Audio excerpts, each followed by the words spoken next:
Warming up for your rowing workouts is really important. There's four main things that I recommend when you warm up before a rowing workout, and we'll get into that in just a second here. My name's Alicia Clark. I'm a master instructor with You Can Row Too, and let's go over how you want to warm up for your rowing workouts. Before you even get on your rowing machine, I highly recommend that you incorporate some active stretches. So what are these active stretches? What do they look like? There's really a whole host of options. They can look like whatever feels good and works for you. Active stretches are different than passive stretches. Active stretches are things like leg swings and a movement where you're able to continually move in and out of the stretch. The static stretching, where we're holding it for a long time, we want to save those stretches for after we're done with the workout. So you can always turn a static stretch that you really like into an active stretch by simply just moving in and out of it, not holding it for more than a second or two, and then coming out of it. So really any stretch that is a favorite of yours, you can turn into an active stretch by moving in and out of it and not staying static for, again, longer than 1 to 2 seconds.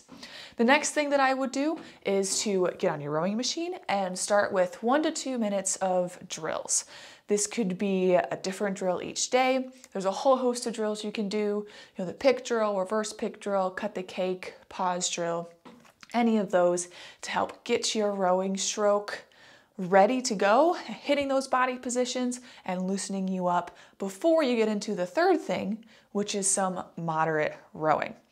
Don't need to be really quick here or too hard with this rowing, a nice 18 to 22, depending on where you like to sit. Just warming up the muscles, doing some moderate rowing, I'd say for at least 3 to 4 minutes minimum before you get into the fourth thing, which is incorporating power 10s.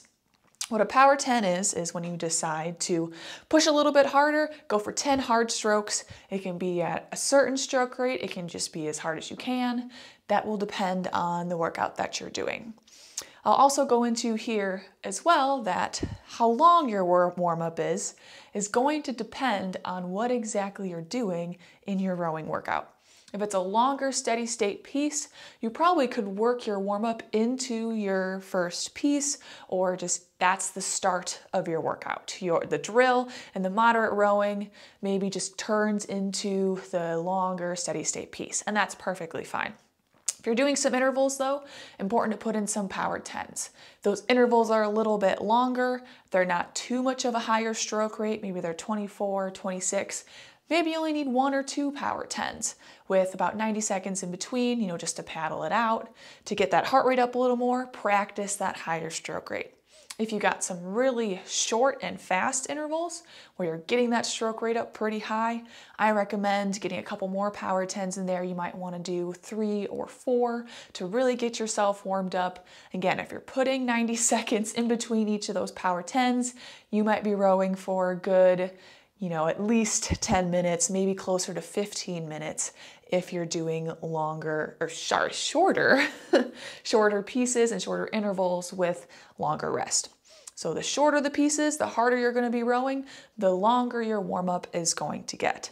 So it can be anywhere from a couple minutes for a longer steady state, all the way up to 15 or even 20 minutes before shorter pieces, or especially before a race piece.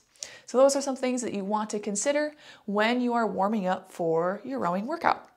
Just to recap those 4 things. First, do some active stretches. I love doing them. Do what feels good, what's going to loosen up what feels tight for you in that day. The second one, 1 to 2 minutes of drills. Doesn't need to be long, but it's really important to get your rowing started right. 3, get some moderate rowing in, and then 4, work on some power 10s. Again, do as many as you need to get warm for the workout that you're doing. Thanks for tuning in and watching. Again, I'm Alicia Clark, Master Instructor with You Can Row Too. And if you liked the tips in this video, feel free to subscribe, and I will see you in the next one.